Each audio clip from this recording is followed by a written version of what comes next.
میں بتاؤں گا تقریر کے آخری حصے میں یہ جو ہندوستان کے چند خبیث مردود ناچ رہے ہیں، کود رہے ہیں، ہمارے پیغمبر کے خلاف جو بول رہے ہیں، دو روٹی کمانے کھانے کے لیے اس کے پاس کوئی ہنر نہیں ہے تو آسان طریقہ جان لیا ہے. جیسے ہمارے مسلمانوں کا یہ جاہل بھائی آسان طریقہ ہے، امام صاحب کو نکالو، امام کے خلاف بولو، ولیمہ میں، جنازے میں، صاحب ریلوے اسٹیشن پہ فجر کی نماز پڑھ کے چائے کی دکان میں بیٹھ کے ابھی فجر کی نماز پڑھ کے باہر نکلا ہے، چائے کی چسکی کے ساتھ امام کی غیبت شروع ہے. شرابی کے خلاف بولو، زناکار کے خلاف بولو، جو جوا کھیلتا ہے اس کے خلاف بولو، جس کے گھر میں کوئی نمازی نہیں اس کے خلاف بولو. یا جوا کھیلنے والے کے بیٹی کی شادی میں میں نہیں جاؤں گا، یا سود کھانے والے کے بیٹے کے ولیمے میں حرام دانہ کھانے نہیں جاؤں گا، یہ بول. مگر یہ انسان بڑا عقلمند ہے، ڈر لگتا ہے کیونکہ وہ چور ہے، سماج کا پردھان ہے، وہ سانسد ہے، وہ مکھیا ہے، وہ بدھایک ہے، وہ سماج کا زمیندار ہے. اگر یہ سن لیا کہ فلاں چائے کی دکان پہ بول رہا تھا فلاں زمیندار کے خلاف، یہ دو چار تماچا مار کے چہرہ لال کر دے گا، پھر نانی مرے کی کبھی شکایت کرے گا.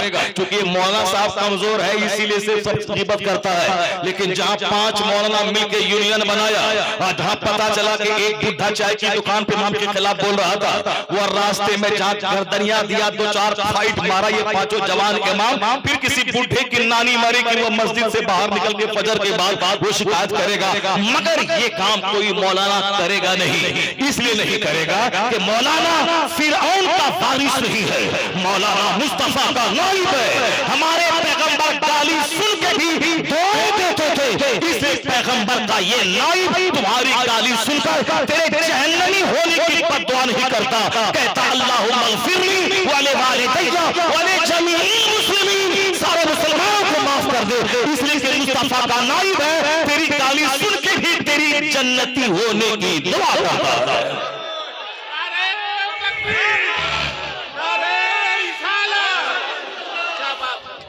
یہ عالم ہے، یہ مصطفیٰ کا نائب ہے، یہ نائب رسول ہے، یہ نائب پیغمبر ہے. اس لیے گالیاں سننے کے بعد جواب گالی سے نہیں دیا جاتا ہے، جواب دعائیں ہدایت سے دی جاتی ہے.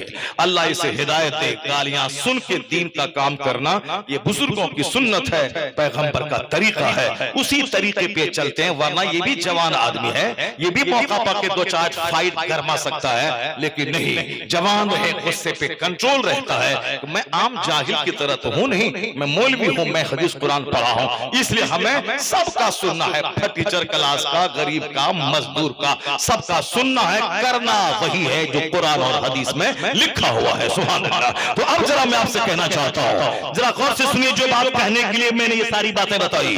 یہ آدمی عقل مند ہے اور آخرت کے بارے میں اتنا بے وقوف یہ احمق ہو جاتا ہے کہ چلیے وہ اللہ مالک ہے، اللہ معاف کر دے گا، اللہ معاف، ہاں اللہ تو مالک ہے، اللہ معاف کرنے والا ہے. اللہ تو 99 قاتل کو معاف کر دیتا ہے. اللہ رب العزت تو بڑے بڑے پاپیوں کو معاف کر دیتا ہے، معاف تو کرے گا. اللہ معاف کرنا چاہے گا تب نا. اللہ چاہا کہ وہ 99 آدمی کا قاتل جنت چلا جائے، اللہ نے ایک راستہ نکال دیا نیکوں کی ملاقات کا، تو اللہ نے اس کو ایک ہیلا، ایک ذریعے کے تحت اللہ نے معاف کر دیا. تو اللہ جس کو عذاب دینا چاہتا ہے تو معلوم ہے، بخاری شریف کی حدیث میں آیا ہے اُذِّبَتْ اِمْرَأَةٌ فِي ہِرَّةٍ، بخاری شریف کی حدیث میں آیا ہے جو آپ کے نزدیک کوئی گناہ نہیں ہے. حضور فرماتے ہیں کہ ایک عورت بلی کے معاملے میں اس کو عذاب دیا گیا، بلی کے معاملے میں عذاب دیا گیا. کیا عذاب دیا گیا؟ کہ بلی کو باندھ کے وہ رکھی، نہ اس کو چھوڑی کہ یہ باہر جا کے حشرات الارض میں سے کیڑا مکوڑا کھا کے یہ جان بچائے، یا کہیں جا کے کنویں کے پاس پانی چاٹ کر کے پی کر کے جان بچائے. نہیں، وہ عورت اس بلی کو باندھ کے رکھی، نہ کھانا دیا نہ پانی دیا، یہاں تک کہ بلی مر گئی. مصطفیٰ کہتے ہیں وہ عورت جہنمی، اس کو عذاب دیا گیا، اس سے بعد عذاب دیا گیا، وہ جہنمی. بلی کے معاملے میں اللہ پکڑ لے، بلی جانور ہے، یہ انسان اشرف المخلوقات ہے، اس کو باندھ کے رکھنے کے جرم میں اللہ اس کو جہنم کی آگ میں جلا رہا. اسی بخاری شریف میں ایک حدیث پاک آیا ہے، اللہ کو فرماتے ہیں رأیت رجلا یتقلب فی الجنہ، میں نے ایک شخص کو دیکھا جو جنت میں ٹہل رہا تھا. میں یہ باتیں اس لیے آپ کے سامنے بیان کر رہا ہوں چونکہ ہم لوگ اپنی کھوپڑی پہ وشواس کرتے ہوئے جو من میں آتا ہے وہی فیصلہ لیتے ہیں کہ نہیں صاحب ہم جو سوچ رہے ایسا ہو جائے گا، ایسا اللہ معاف کر دے گا، ایسا ہو جائے گا، ایسا لگا دیں گے تو ویسا ہو جائے گا. نہیں، ایسا ویسا ہو جائے گا ہم نہیں. قرآن کیا کہتا ہے اس بارے میں، حدیث کیا کہتی ہے اس بارے میں، صحابہ کیا کہتے ہیں اس بارے میں، تابعین کیا بولتے ہیں اس بارے میں، ائمہ مجتہدین کیا کہتے ہیں اس بارے میں. اپنی عقل پہ اعتماد نہ کیا جائے، اللہ کی وحی پر اعتماد کیا جائے. اس وحی کی تشریح و توضیح جو حدیث کی صورت میں ہے اس پر اعتماد کیا جائے. اور حضور کے پاس اللہ نے اتنی عقل مصطفیٰ کو دی ہے کہ قیامت تک جتنے لوگ پیدا ہوں سب سارے دانشور، مفکر، محقق، مدبر، سائنٹسٹ، پروفیسر، اوریٹر، جتنے بھی لوگ پیدا ہوں سب کی عقل ایک طرف، حضور کی عقل سے وہ رشتہ نسبت بھی نہیں ہے جو نسبت ایک قطرہ پانی کو سمندر سے ہوگی. وہ اللہ نے محبوب کو جو حسن دیا ہے، جو عقل دیا ہے، جو حضور کو علم دیا ہے، اس علم کا رشتہ ناتا سمندر کے ایک قطرے کو جو سمندر سے نسبت ہے وہی نسبت دنیا کے تمام لوگوں کے علم اور عقل کو مصطفیٰ کے علم، مصطفیٰ کی عقل سے وہی نسبت ہے. یہ پاکستان کا مفتی طارق مسعود بولتا ہے یہ خبیث کے مصطفیٰ امی تھے اور اپنے حساب سے لوگوں نے پکڑ کی تو اب امی کی الگ الگ ڈیفینیشن وہ کر رہا ہے، مگر پہلے اس کی بیان کا تیور بول رہا تھا. یہ پیغمبر اعظم کو ان پڑھ ثابت کرنا چاہ رہا ہے، پیغمبر اعظم کے عیب کو ثابت کرنا چاہ رہا ہے، جبکہ لفظ امی کا معنی ہوتا ہے کسی آدمی سے نہیں پڑھا ہوا، یعنی بغیر کسی کے پڑھائے ہوئے، بغیر کسی کے پڑھائے ہوئے. لفظ امی حضور کا عیب نہیں ہے بلکہ حضور کی صفت ہے کہ دنیا کے لوگ بڑے بڑے استاد اور معلم کے پاس جا کے پڑھتے ہیں پھر بھی اتنا علم نہیں ملتا، مگر اللہ نے اپنے محبوب کو کائنات میں سب سے زیادہ علم دیا ہے اور حضور کو کسی آدمی کے سامنے جا کر علم سیکھنے کا محتاج نہیں بنایا ہے کہ مصطفیٰ کائنات کے سردار ہے. یہاں تک کہ جبرائیل امین کے بھی سردار ہے. وہ جبرائیل امین جب مصطفیٰ پہ وحی لے کر آئے تو حضور نے یہ نہیں کہا کہ میں پڑھنا نہیں جانتا، یعنی کہتے ہیں کہ میں پڑھا ہوا نہیں ہوں، میں پڑھا ہوا نہیں ہوں، میں پڑھا ہوا نہیں ہوں. جناب جبرائیل امین سے پڑھنا نہیں چاہتے تھے. جب جا اقرا بسم ربک الذی خلق اپنے رب کے نام سے پڑھیے مصطفیٰ پڑھنے لگے تاکہ دنیا جانے الرحمن علم القرآن. مصطفیٰ کا استاد کوئی صحابی، کوئی آدمی نہیں، مصطفیٰ کا استاد مصطفیٰ کا پیدا کرنے والا خدا ہے. یہ لفظ امی ہونا مصطفیٰ کا عیب بھی میری کوالٹی ہے کہ بغیر کسی آدمی کے سامنے پڑھے ہوئے دنیا کا سب سے بڑا علم مصطفیٰ کے پاس ہے. اتنا بڑا علم مصطفیٰ کے پاس ہے کہ آج دنیا کی عقل حیران ہے. امریکہ کا ایک ارب کھرب پتی تھا جان ڈی راک فیلر، اس کی عمر تھی 43-53 سال کی عمر میں وہ مرنے لگا. کھربوں دنیا کا پہلا کھرب پتی، the first billionaire of the world، دنیا کا سب سے پہلا کھربپتی جان ڈی راک فیلر امریکہ کا. آج تو بہت سارے کھربپتی ہیں، ٹاٹا، برلا، جندل، متل، یہ وہ فلاں چلاں، امبانی، اڈانی، سارے لوگ اربپتی ہیں. مگر آج سے بہت دن پہلے ایک اکلوتا کھربپتی دنیا کا تھا جان ڈی راک فیلر. 53 ایئرز میں جب مرنے لگا زندگی سے مایوس ہو گیا. ڈاکٹر نے جواب دے دیا. تب بندہ سوچا کہ اب تو مرنا ہے، مرنے سے پہلے اب جب مرنا ہی ہے تو کرنا کیا ہے؟ دولتوں کے حصے کرنے شروع کیے. میڈیکل ایکسپرٹ کی ٹیم کو بنایا کہ تم نئی نئی بیماری پہ تحقیق کرو، اس کا علاج دریافت کرو، ہماری دولت کا 1 کروڑواں حصہ تیری تنخواہ اور تیرے مینٹیننس پہ خرچ ہوگا. ایک ہاسپٹل کھلوایا، جتنے غریب، مسکین، معذور عام آدمی ہیں اس کا علاج ہوگا. میری پراپرٹی کے اس بزنس، اس ونگ کا کھربوں روپیہ اس میں خرچ ہوگا. مرنا ہی ہے تو اب صاحب غریبوں مسکینوں میں خیرات شروع کیا. راشن کے کٹ بھیجنے لگے، میڈیکل کی ٹیم بیٹھا دیا، خطرناک بیماری کا علاج ڈھونڈو. اسکول کھول دیے، ہاسپٹل کھول دیا تاکہ غریبوں کے بچے پڑھیں. غریبوں کے بچوں کا شاندار علاج اس ہاسپٹل میں ہو. غریبوں مسکینوں کے لیے پراپرٹی وقف کرنا شروع کیا. مرنا تو ہے ہی، چلو کچھ اچھا کام کر کے مریں. صدقات کرنا شروع کیا. دو چار مہینے کے بعد ادھر وہ خیرات کر رہا تھا خربوں روپیہ، ادھر اندر کی بیماری دور ہو رہی تھی۔ 3-4 مہینے کے بعد جب ٹیسٹ کروایا تو وہ فری فرام ڈیزیز، بیماری سے آزاد ہو چکا تھا۔ اب بیماریاں، جس بیماری کی وجہ سے ڈاکٹر نے کہا تھا کہ اب تم وہ بیماری نہیں ہے، تم بالکل بھلے چنگے شفایاب ہو گئے، یعنی کینسر جو تھا جس کی وجہ سے مر رہے تھے تم، وہ بیماری ختم ہو گئی۔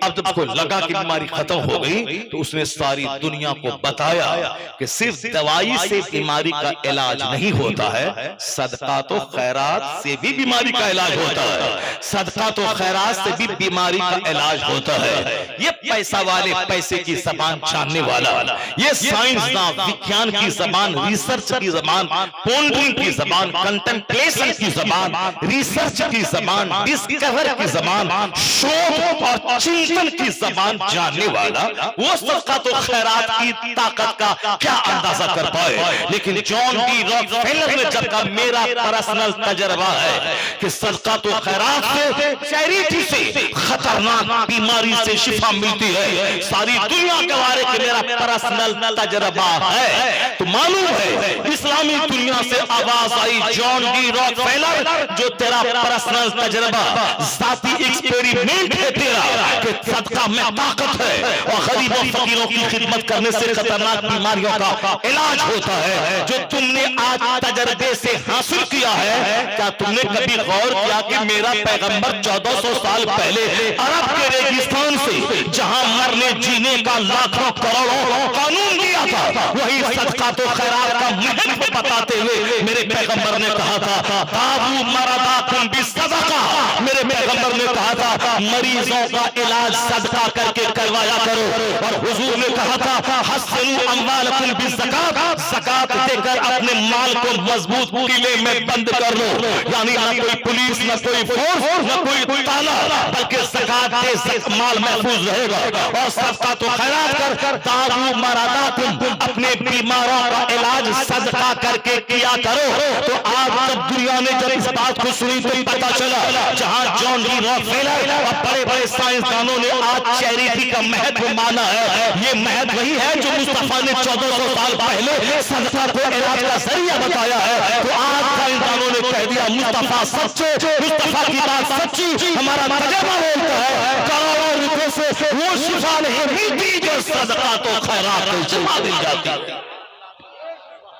داؤ مرضاکم بالصدقہ، میں نے تو صرف ایک مثال آپ کو دی ہے تاکہ آپ جان جائیں کہ دنیا کے سارے عقل مندوں میں سب سے بڑے عقل مند پیغمبر اعظم علیہ السلام کی ذات گرامی، اس لیے اعلیٰ حضرت نے آج سے 100 سال پہلے بریلی کی زمین سے کہا تھا سارے اونچوں میں اونچا سمجھئے جسے ہے اس اونچے سے اونچا ہمارا نبی، سارے اچھوں میں اچھا سمجھئے جسے ہے اس اچھے سے اچھا ہمارا نبی۔ باتیں ہماری بہت پھیل جائے گی، میں سمیٹ کر تمہید مکمل کر کے پھر میں تقریر کی طرف میں لوٹ رہا ہوں۔ میں 2-3 باتیں جو آپ سے میں کہنا چاہتا ہوں اس کی طرف میں لوٹ کے آتا تھا، میری تمہید ختم ہو جائے۔ اب آپ غور سے سن لیں کہ اپنے بال بچوں کی تربیت نہیں کرنے والا، آخرت اور جنت کی بات اپنے گھر میں نہیں کرنے والا، اسی لیے لوگوں کا وشواس تو اس پر ہے کہ اب محنت نہ کرے تو کھائیں گے کیسے، لیکن یہ نہیں ہے کہ نماز نہ پڑھیں گے تو جنت جائیں گے کیسے،